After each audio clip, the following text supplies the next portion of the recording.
Neither of us speaks. For what feels like an eternity, we stare coldly at one another, listening to the roar of the flames overhead, and the slow drip, drip, drip of water as the cocoon of ice melts inexorably around us. I wait for him to condemn my crimes, with a voice that seems to rise from the depths of Gotham itself. I wait, and I wait. Your helmet's steaming up. Humor doesn't become you, Detective. A pathetic attempt to mask the desperation you are feeling. I expected better of you. Still, at least you can take solace from the fact that you were finally bested by an intellectual superior. Not one of those psychotic eccentrics that you're habitually called upon to incarcerate. Getting yourself trapped at the heart of a raging inferno doesn't strike me as the work of a superior intellect. It was your actions that brought us to this, Detective. That depends on how warped your point of view is.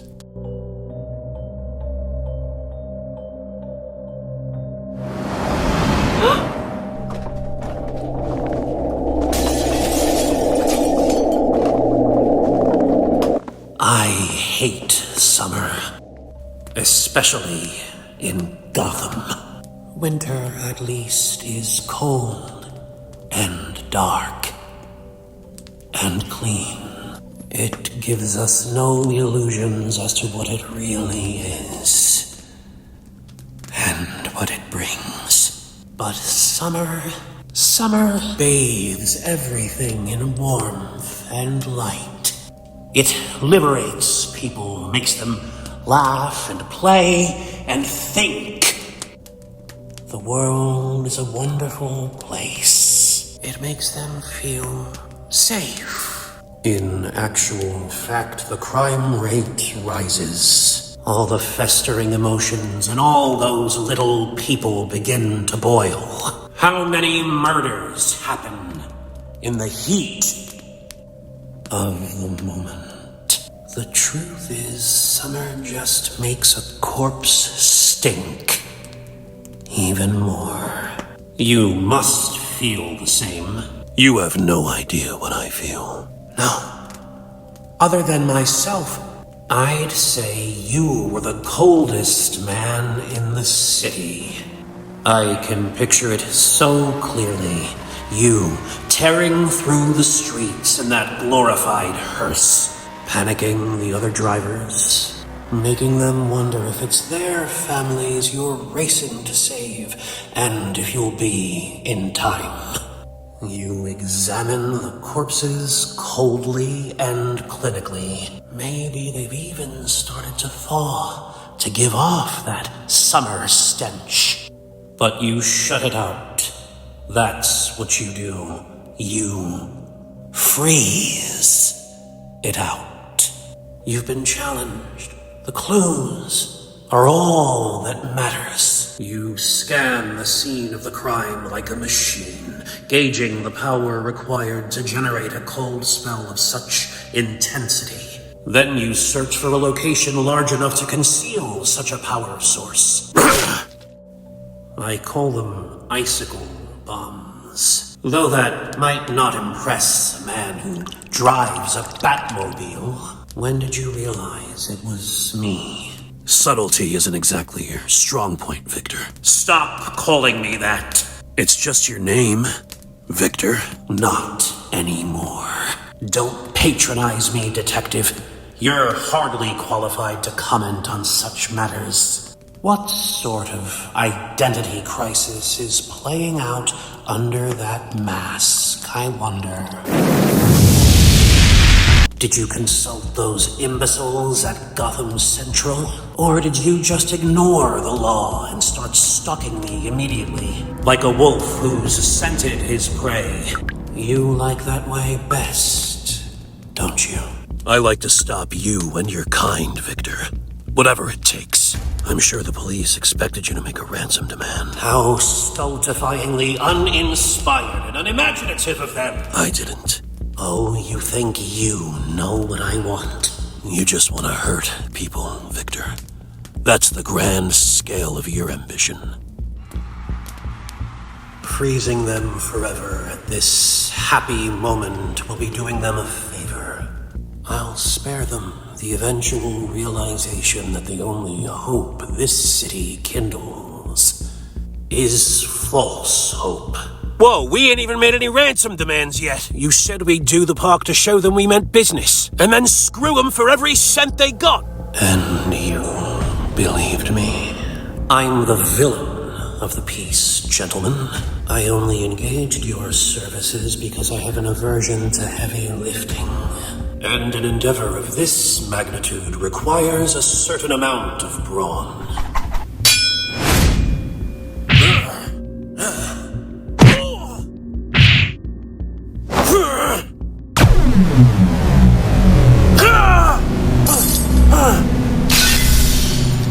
I sometimes wonder why the less colorful elements of Gotham's criminal fraternity become involved with us. It invariably ends badly.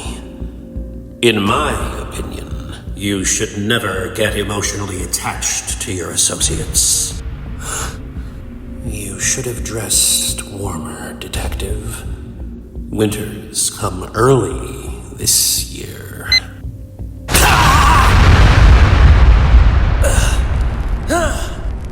Damn you, Detective!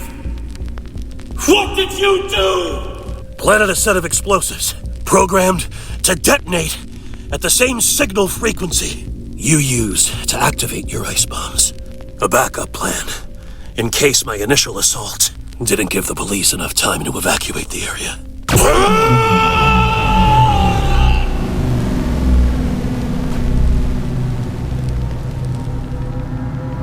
Of all the people in the world you wouldn't want to be stuck in an elevator with. The temperature controls in your suit must be near overload. Getting a little hot under the collar? In Arkham, the inmates, sorry, patients, joke that they always keep a cell spare for you. Well, not just the patients, the staff as well. That's all the thanks you get. I'm not after gratitude. No, you just want to save the city. But some things can't be saved. Some things don't want to be saved. Gotham is like an outcrop of hell on Earth. It consumes the good in people, destroys those who deserve to live, and rewards those who don't. You said I lived to hurt people. Gotham deserves to be hurt! You can't punish the people of this city for what happened to your wife. They're not responsible. They've got their own hardships and tragedies to deal with. No! It was summer then, as well, wasn't it? When she fell ill. No! You, of all people, do not speak of my She'd wife! be appalled by what you've become. By what you've let yourself become. You shut that thought out, though, don't you? You freeze it out. This gun still has more than enough power to freeze you solid! Is this really the way you want to honor her memory? Is that all your dead are worth to you? When I tried to cry for her, the tears froze on my face. It's fitting that we die like this, though, isn't it? You trying to save the city, and me trying to destroy it. Who said anything about dying?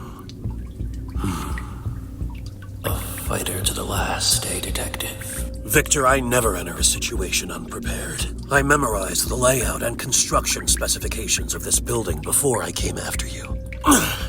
The city sewers run parallel to this basement.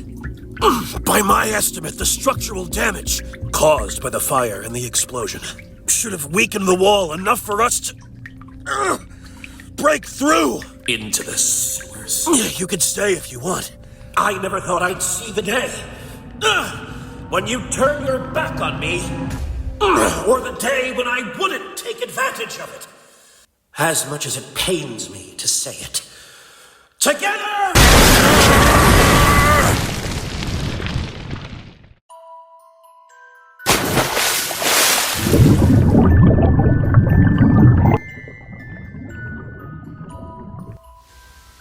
Neither of us speaks. For what feels like an eternity, we just stare at each other, listening to the waves and the sounds of the city as it comes to life around us.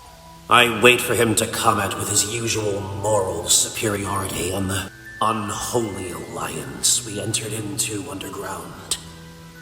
I wait. And I wait. Damn you, detective! What are you smiling about? It's a beautiful summer's day, Victor. And there's nothing you can do about it.